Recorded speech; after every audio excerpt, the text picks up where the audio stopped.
Bem-aventurado o varão que não anda segundo o conselho dos ímpios, nem se detém no caminho dos pecadores, nem se assenta na roda dos escarnecedores. Antes, tem o seu prazer na lei do Senhor, e na sua lei medita de dia e de noite, pois será como a árvore plantada junto a ribeiros de águas, a qual dá o fruto na estação própria, e cujas folhas não caem, e tudo quanto fizer prosperará. Não são assim os ímpios, mas são como a moinha que o vento espalha.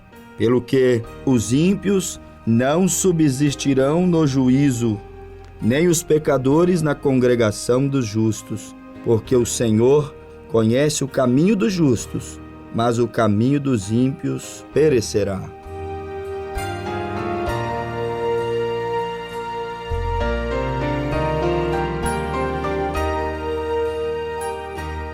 Nós acabamos de ler as Sagradas Escrituras no livro dos Salmos, capítulo 1, verso 1 ao 6, quando o salmista Davi fala sobre a felicidade dos justos e o caminho dos ímpios. Quando o salmista Davi, no versículo de número 2, ele nos dá essa nota, esse destaque tão glorioso, dizendo que o varão, o homem que teme a Deus, que observa seus preceitos, suas leis, suas ordenanças, o homem que ama a palavra do Senhor. O salmista Davi disse que ele tem o seu prazer em Deus, na lei de Deus, na qual ele medita de dia e de noite. Tem prazer na palavra. Ele compreende que a vida aqui nessa terra, ela não deveria girar apenas em torno das coisas naturais, das coisas materiais apenas. O homem que teme a Deus, ele pode sim trabalhar e deve, é óbvio. Ele pode sim adquirir, ele deve, isso é próprio de todo ser humano aqui, mas ele não deve descansar nessas coisas terrenas, materiais, porque aqui tudo passa. A Bíblia diz que tudo passará. E se você sabe que tudo passará, você mesmo, teu corpo passará. É como a juventude, logo passa. É como a saúde, por melhor que você cuide dela, ela vai passando lentamente para alguns, muito rápido para outros, mas certo que tudo aqui passa. Momentos de glória, momentos de tristeza, momentos de escassez profunda, momentos de bonança, momentos eufóricos, de alegria, de prazeres, aonde muitos até tendem a esquecer que há um Deus no céu, que há uma alma que um dia terá que voltar a Deus e dar conta de tudo.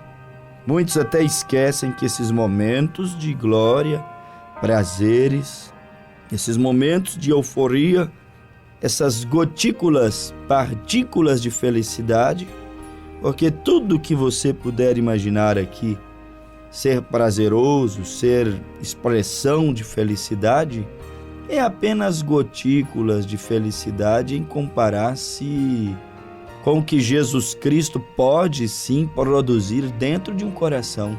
Quando ele desce, quando ele habita ali, quando ele faz daquele coração a sua casa, faz do coração a sua morada, e aquele homem então se torna um dependente de Deus e de sua palavra. Não há prazer que se compare ao prazer que uma experiência profunda, real com Deus produz em um coração. Somente aqueles que um dia tiveram aquela experiência com Deus, com sua palavra, com receber o Espírito Santo em seu coração para lhe conduzir a toda a palavra, para lhe fazer ter prazer com a palavra, com os conselhos de Deus, Somente esse poderá expressar, e mesmo assim faltar-nos-ia palavras para expressar quanto gozo, quanto prazer o Evangelho, o Espírito Santo, a palavra de Deus, produz no coração daqueles que têm as cataratas espirituais, as escamas espirituais removidas. Somente quem teve uma experiência que pode dar uma pequena luz, um pequeno parecer, porque o nosso vocabulário é pobre para descrever quão gratificante é servir ao Senhor.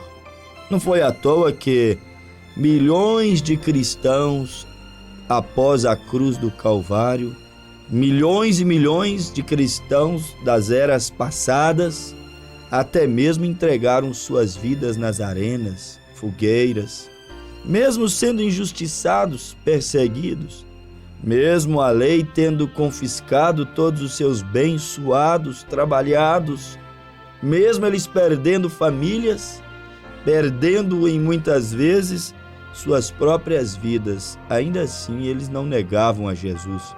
E por que não negavam? Porque o Evangelho produz dentro do coração do homem uma satisfação, um prazer que não dá para trocar por absolutamente nada. O prazer que o Evangelho causa, o prazer que o conhecer, não intelectualmente, não por informações de terceiros, mas o prazer que o ter uma experiência direta com Deus, como Paulo teve, um encontro direto com Deus, como Moisés teve, como Elias teve ali debaixo do pé de zimbro, outra vez dentro de uma caverna, como eles tiveram aquela experiência direta com Deus. Nada se compara ao gozo inefável, ao prazer incomparável que o conhecer a Deus por revelação, sua palavra por revelação, por chamado divino. Nada se compara a essa experiência que Paulo teve.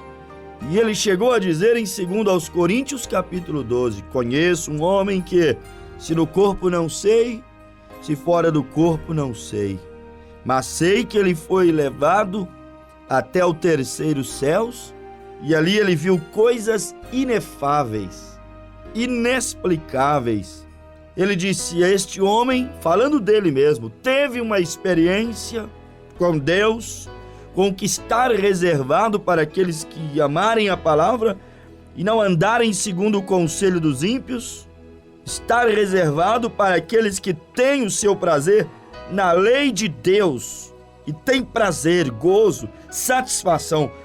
Não será entediante para aquele que tem experiência com Deus o meditar todos os dias na palavra do Senhor. Paulo disse, conheço um homem, no corpo não sei, se fora do corpo também não sei, mas sei que ele foi levado até o terceiro céus e viu ali coisa que olhos nenhum nunca viram, nunca subiu ao coração do homem, e não haveria palavras para descrever. Foi isso que Paulo disse.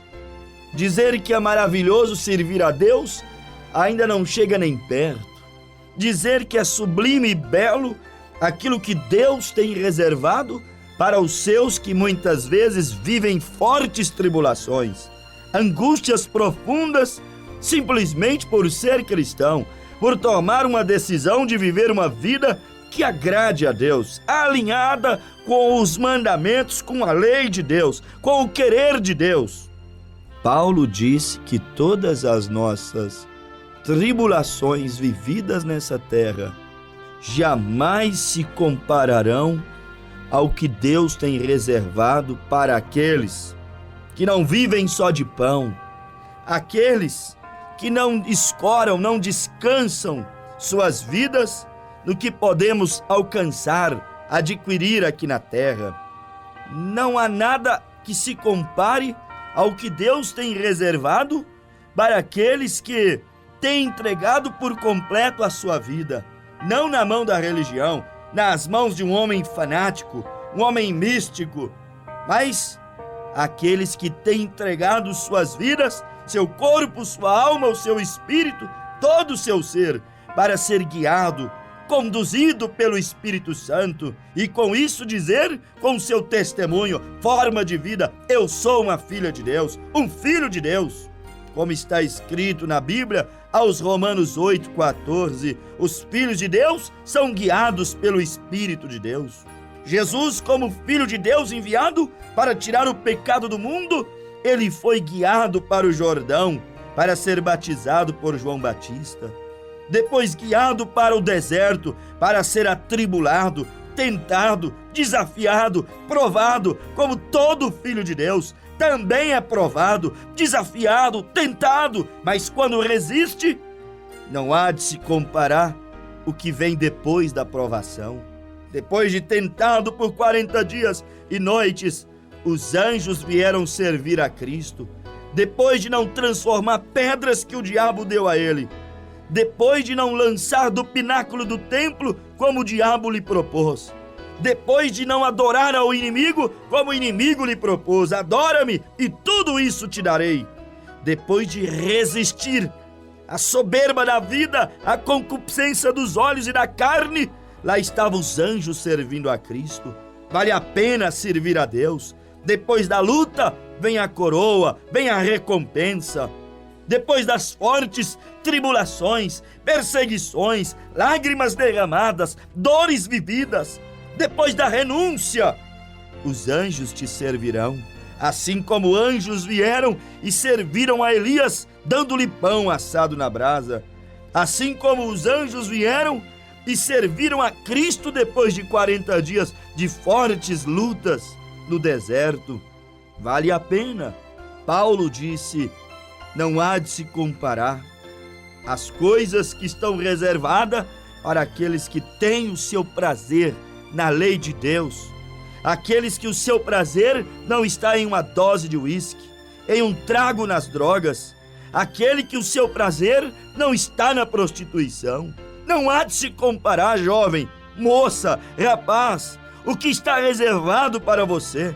Ter prazer em Deus, não no rock and roll. Ter prazer em Deus, não nessas músicas profanas, pornográficas, que está doutrinando a sociedade, entrando no subconsciente e se tornam, na verdade, uma arma para destruir, para violentar, para invadir, para destruir a pureza das crianças, dos adolescentes e tantas outras coisas mais.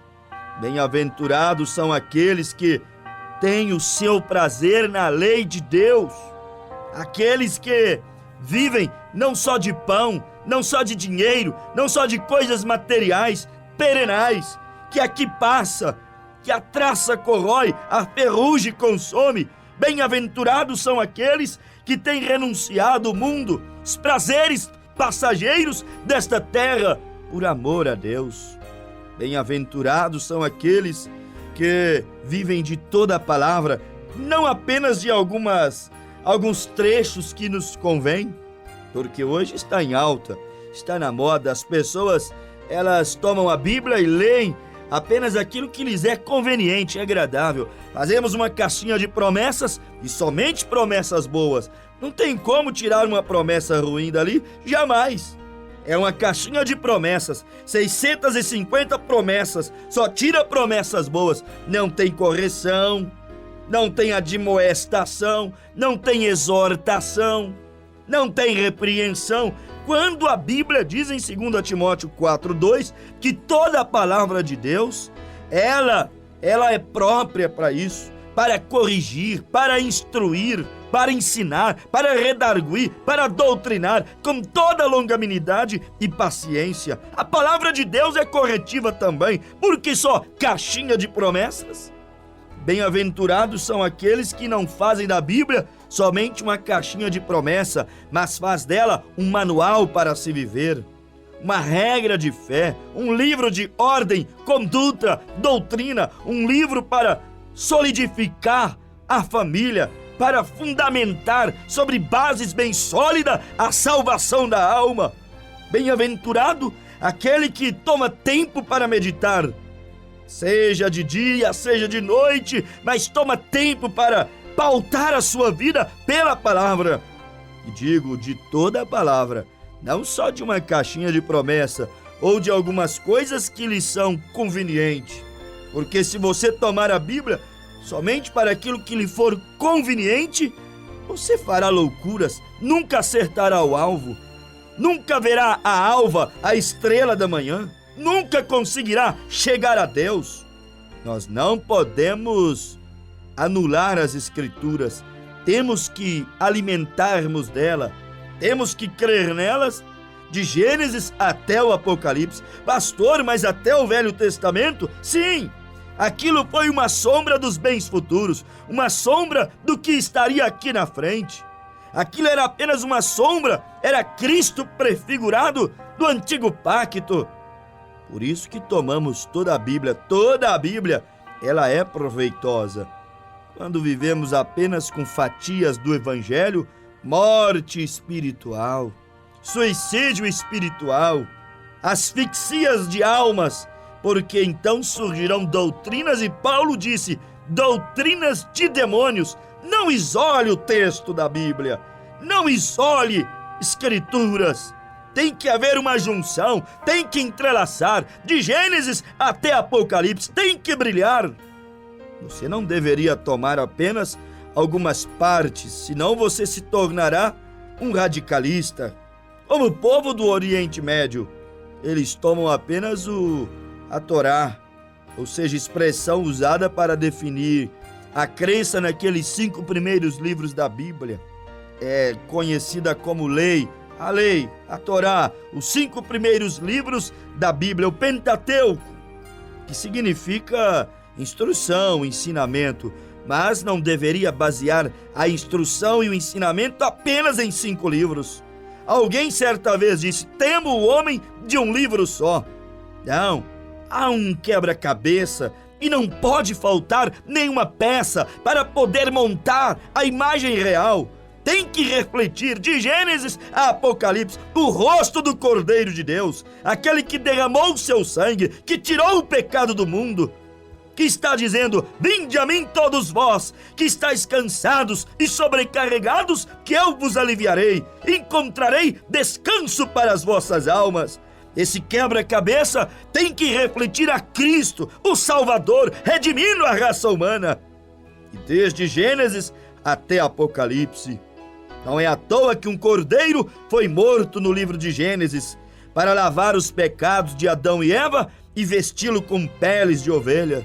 Não é à toa que no livro de Apocalipse, o último da Bíblia, a Escritura diz que o cordeiro foi morto desde antes da fundação do mundo. É um quebra-cabeça que há de ser montado por aqueles que receberem a mensagem da hora, que abre os olhos, que te dá todas as peças, que te orienta para poder encaixar e não negar nenhuma Escritura, não anular os textos sagrados, e não importando há quantos milênios eles tenham sido escritos. Bíblia não pode ser invalidada. Por isso que diz no Apocalipse, capítulo 22, você encontrará em um dos versos do capítulo 22, que aquele que tirar um tio ou um jota, sua parte também será tirada da vida eterna, seu direito será rasgado, jogado fora de entrar na cidade pelas portas e comer do fruto da árvore da vida e viver eternamente. Não anule a Bíblia. Não diga que foi só para os dias de Paulo. Você blasfemará contra o Espírito Santo. O batismo em nome de Jesus foi só para os dias de Paulo e de Pedro, porque eles estavam pregando aos judeus. Não diga isso. Paulo foi apóstolo e doutor dos gentios e não dos judeus. E Paulo somente batizou em nome de Jesus Cristo. Mas a mulher vestir uma roupa decente, a prática, o costume da mulher não tosquiar, não cortar o seu cabelo, isso foi só para aquela igreja dos dias de Paulo e de Pedro. Não diga isso. Jesus Cristo é o mesmo ontem, hoje e eternamente. É melhor buscar a revelação e ver aonde as pecinhas do quebra-cabeça se encaixam, porque Deus, se tem uma coisa que Ele não faz, é mudar o seu plano, seu modo operante, sua palavra. Ela é tão viva, tão verdadeira, tão consistente como há 2, 3, 5, 6 mil anos atrás. E por que é que eu digo isso? Porque Ele é soberano, Ele é onisciente? Você acha que ele falaria?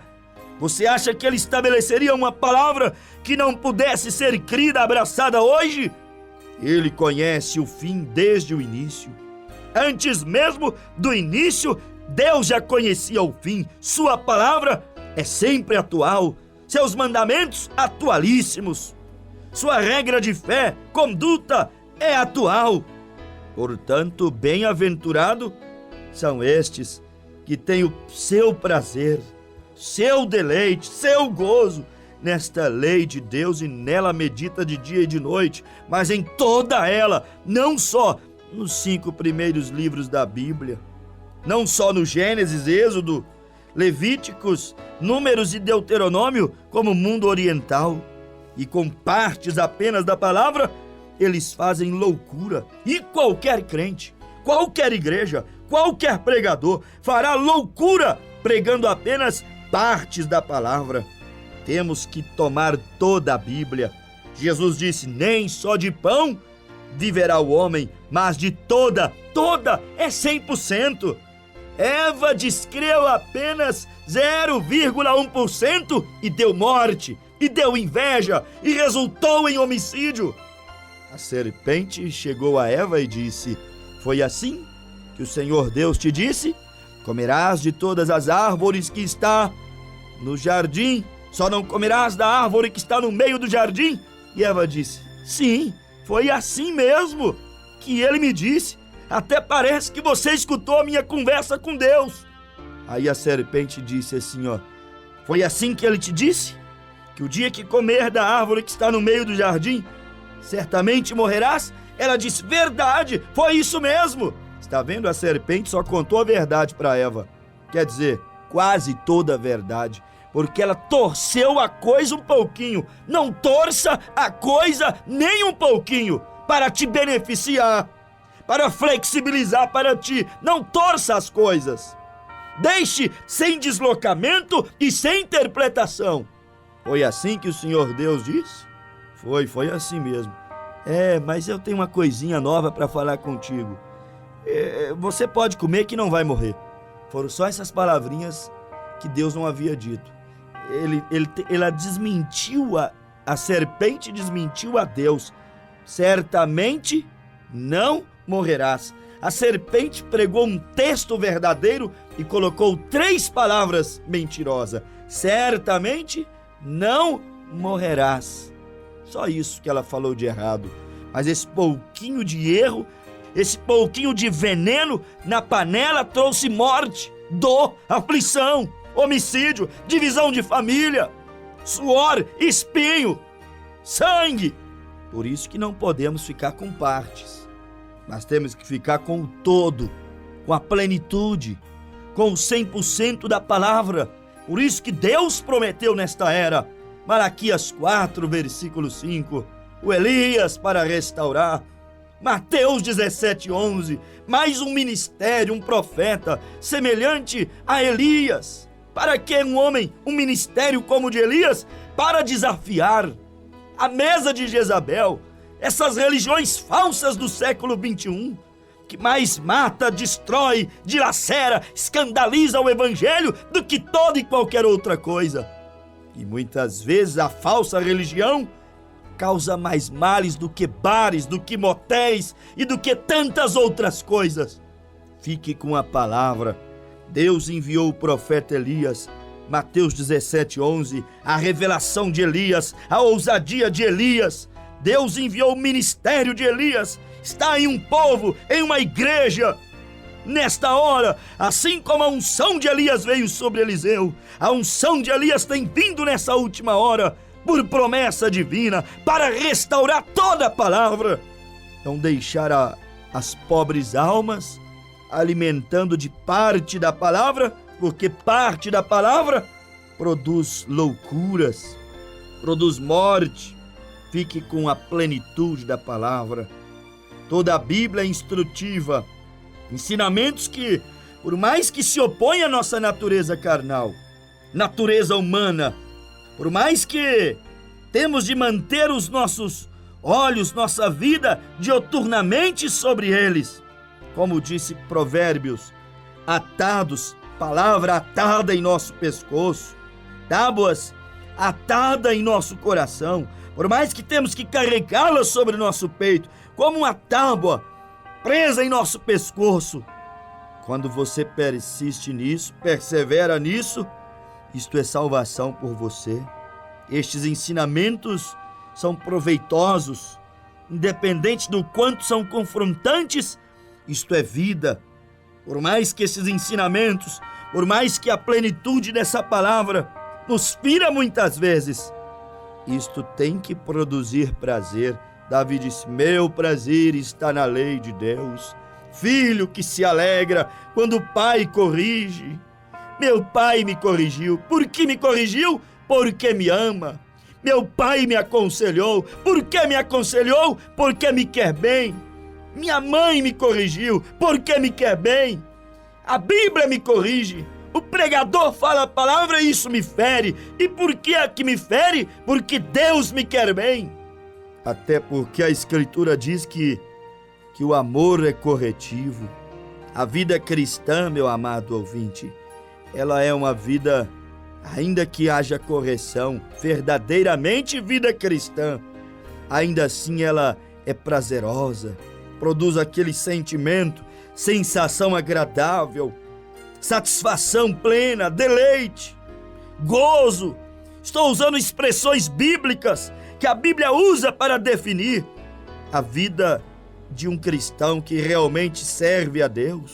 Ouvintes, olhe o que o Evangelho tem que significar para nós. Deixe o Evangelho se tornar um prazer na sua vida, não um tédio, não uma coisa repugnante, não uma religião de fanáticos, mas uma religião de vida, de salvação. Não uma coisa ferrenha, um fardo pesado. Eu não serei cristão, é um fardo pesado. Isso é porque você não conhece o que é ser cristão. É porque você ainda não recebeu no seu coração. Pergunte aos que verdadeiramente são convertidos se é fardo pesado. É vida, é gozo, é prazer. O estar na presença de Deus, ouvindo a palavra de Deus, significa isto para nós. É alegria no Espírito. Davi disse: antes tenho o seu prazer na lei de Deus. Os cristãos verdadeiramente nascidos de novo, um homem que encontra com Deus, ele jamais quer voltar ao velho Egito, voltar aos pecados de outrora, aquela vida de angústia, de depressão, de insatisfação. Nada preenche, nada satisfaz, nada está bom. Oh, como é glorioso conhecer a Jesus, a fonte plena de satisfação, que mata, que sacia toda a sede, toda a fome. Não é à toa que a Bíblia diz: aquele que tem sede, vem a mim e beba de graça da água da vida. É isso que o Evangelho produz: amor, alegria, pureza, satisfação. Foi isso que Davi disse: tenho prazer na presença de Deus. Posso até ter prazer com outras coisas, mas o meu maior prazer é Deus, sua palavra. Sem Ele nada sou. Posso ter prazer com o meu trabalho, com os meus amigos, com a minha família, com os meus negócios, com o meu lazer, mas nada se compara quando eu estou ouvindo a sua palavra. Ela me descansa. Quando estou sentindo a sua presença, quando estou comendo aquele pão vivo que desceu do céu, nada se compara. Quando estou na sua presença, sabendo que Ele está ouvindo as minhas orações e estendendo suas misericordiosas mãos para me ajudar. Abra a tua alma. Se não o aceitou ainda, aceite-o nessa hora, em nome de Jesus. Amém.